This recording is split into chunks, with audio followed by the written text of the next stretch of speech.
6 all events or true names have been changed by persons involved in the situation. There was a couple who had called us about a situation with their son. They said that he had abnormal behavior and not himself for a time. So we decided to go visit them about 2 weeks after our initial talk.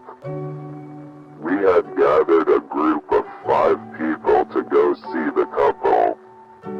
Upon arriving at the house, we see that he was not there at the moment. So we waited for a couple of minutes while we talked to the couple. We asked what had been going on and they said they'd rather we talked to him. A couple of minutes later I get the word gun yelled at me. At this time the son shows up and is just looking at everybody and asks what is going on. The mother tells him that we are there to talk to him and he responds by saying that he doesn't need anybody to talk to him, that he is fine. He starts to act odd. We had asked the mom for his name before we got there and told us it was Juan. So I got up and a friend of ours asked him to look him straight in the eyes. At that moment he did.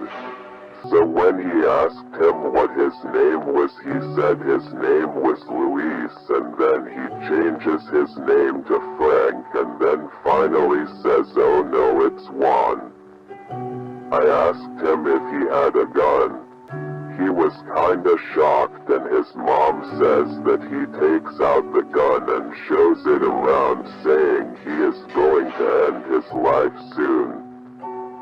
He tries to go to his room, but we stop him by asking a few more questions like what he does, if he goes to school, etc. We asked him if it was okay if we pray for him, and he said yes in a sarcastic manner. As we started to pray, he started to open his mouth widely resembling gasping for air. At that moment a deliverance prayer started, and as it was continuing my sister put her hand on my shoulder. I looked at her. "What's wrong?" Everybody in the place felt and then some saw a black mist-like form come from the corridor of the young man's room and pass around us. We all stayed quiet, said our goodbyes to the family and left. There is a notion this does not get talked about anymore. Sadly, more than ever, the truth and situations like this are on the rise at an alarming rate.